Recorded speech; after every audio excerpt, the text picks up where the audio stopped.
Terceiro lugar, a terceira base que nós não podemos esquecer daqui para frente é o que Deus já fez.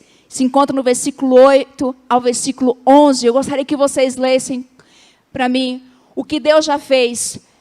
Leiam aí, vejam, venham, o que Deus já fez.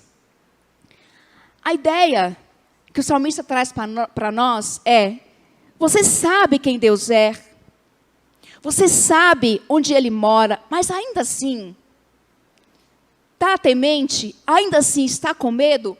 Olhe para o passado. Olhe para aquilo que Deus já fez por nós. E aí no versículo 8 ele chama: venham, vejam as obras do Senhor.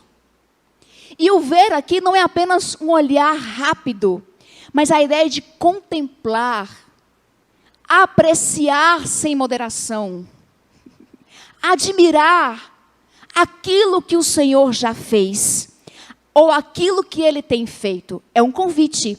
Venham, contemple o que o Senhor já fez por nós no passado. E aí ele continua que o Senhor dá fim nas guerras, ele começa a relatar algumas coisas que Deus já fez na vida desse povo de Israel. Ou seja, quando ele fala dar fim nas guerras, está dizendo: olha, Deus desarma o mundo. Porque as armas de Deus são infalíveis. E aí eu vou só trazer algumas referências para nós nos lembrarmos. Talvez eram referências que esse salmista estava tendo na mente. Do que Deus já fez. De como Deus desarmou exércitos. De como Deus desarmou reinos. Quebrou lanças e arcos. Em 2 Crônicas tem uma informação muito interessante. Quando o rei da Síria, Senaqueribe, ameaça o rei Ezequias. Essa informação está em 2 Crônicas 32. Senaqueribe vem com muito orgulho, com muita prepotência, ameaçando o povo, ameaçando Ezequias, que era o rei de Judá. Mas lá no texto fala, o Senhor manda um recado para o rei Ezequias e fala assim para ele: olha, já comigo, não é a você que ele está afrontando, é a mim. Porque Senaqueribe estava amedrontando, falando assim: Deus vai livrar vocês? Porque os deuses do povo com o qual eu lutei e ganhei, não livraram eles. O Deus de vocês não vai ser diferente. E aí Deus fala para Ezequias: eu vou fazer com ele como se faz com um cavalo. Eu vou colocar freio na sua boca. Eu vou colocar um anzol no seu nariz. E vou deixá-lo amordaçado. É isso que eu vou fazer com ele. E aí, lá na frente, o texto vai dar algumas informações que o Senhor enviou um anjo. Um anjo. E matou aquele exército numeroso do rei da Síria. Também em 2 Reis 7, talvez, eu estou trazendo aqui alguns possíveis feitos de Deus que esse salmista estava se lembrando. Os arameus cercam Samaria. E o profeta Eliseu ali está conversando com o povo, conversando com Acabe, que era o rei nessa época. E também o exército fugiu, porque teve um delírio.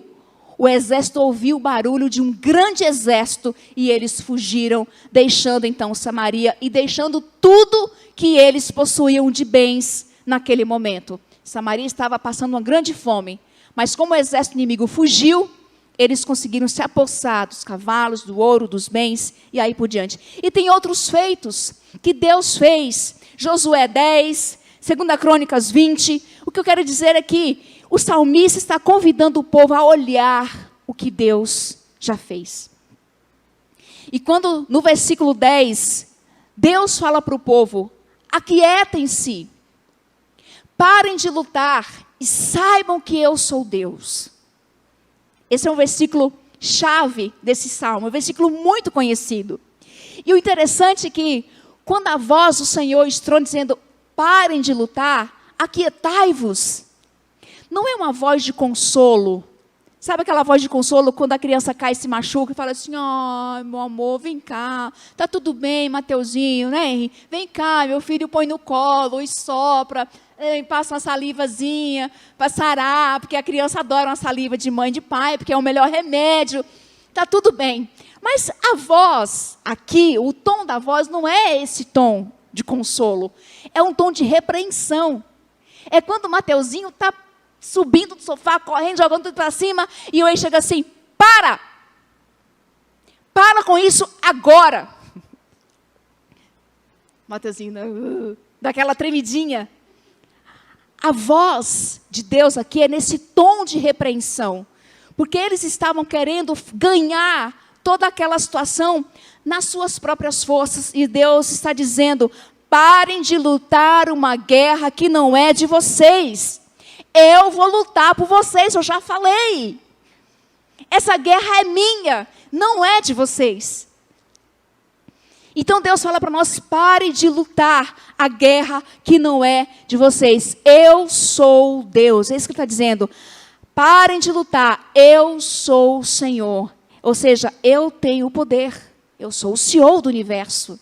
Eu tenho o controle de todas as coisas. E ele está retomando algumas lembranças do que Deus já tinha feito.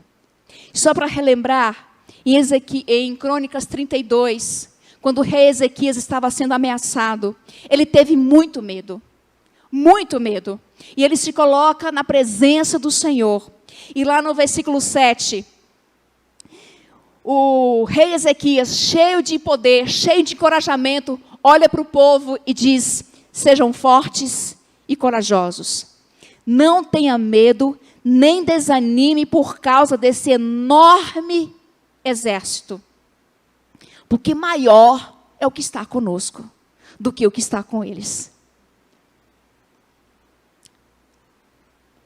Não tenham medo desse pequeno vírus. Não tenham medo dessa tribulação, porque Deus está em nós. Maior é o poder de Deus que está em nós. Amém? E aí no versículo 8 ele vai dizer assim, olha, com ele está somente o poder humano, mas conosco está o Senhor para nos ajudar nas nossas batalhas.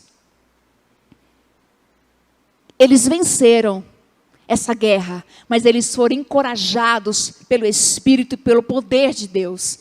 E eles estão relembrando disso, do que Deus já fez, o que Deus já fez na nossa vida, o que Deus já fez na sua vida, o que Deus já fez na sua família, o que Deus já fez na sua igreja. Para que Deus lute as nossas batalhas, nós precisamos fazer a nossa parte. O povo foi encorajado. E lá em Josué 10, também quando Josué é ameaçado por 5 reis, ele chama o povo. E o Senhor diz para Josué, não tenha medo desses reis, eu os entregarei nas suas mãos. Deus está dizendo, não tenha medo. Também 2 Crônicas 20, quando o rei Josafá é ameaçado, ele se coloca diante do Senhor. E lá no versículo 13, ele diz que ele convoca todo o povo. Ele está lembrando do que Deus já fez, do que Deus já operou. Ele convoca todo o povo, e o versículo 13 diz que todos os homens de Judá, suas mulheres, seus filhos, até os de colo, estavam em pé diante do Senhor. E no versículo 15 diz assim, disse o Senhor, não tenha medo, nem fiquem desanimados por causa desse exército enorme, pois a batalha não é de vocês, essa batalha é minha. A palavra do Senhor para nós é de encorajamento, não tenham medo, não desanime, não fiquem com pavor, eu estou com vocês. E nós precisamos retomar os feitos de Deus na nossa vida. Nós precisamos retomar o que Deus já tem feito na nossa vida. E Ele está dizendo, serei exaltado entre as nações, serei exaltado na terra, porque o Deus de Jacó está conosco. Mais uma vez Ele fazendo referência da aliança de Deus para conosco. Parar de lutar não significa não fazer nada. Quando no versículo 10, Deus está dizendo para o povo, parem de lutar. Não significa que eu não vou fazer nada, mas significa que eu vou me colocar na brecha, eu vou buscar a Deus, vou estar na presença de Deus, vou estar confiando em Deus, vou estar buscando essa força em Deus, para Deus fazer aquilo que Ele tem que fazer. Amém? Lembre do que Deus já fez, lembre quem Deus é, lembre onde Deus mora. Quando nós olhamos para o que Deus já fez no passado, nós saberemos do que Ele é capaz de realizar no futuro. Quando o salmista está nos convidando para olhar o passado, para o que Deus já fez, ele está dizendo, olhe para o passado, para o que Deus já fez, e você saberá do que Ele é capaz de fazer no futuro. Porque o Senhor dos exércitos está conosco. E o Senhor aqui é o Elohim, é o general, que está no comando, que está no controle, mas também é o Deus Emanuel. Ele reforça mais uma vez esse refrão, Deus está conosco.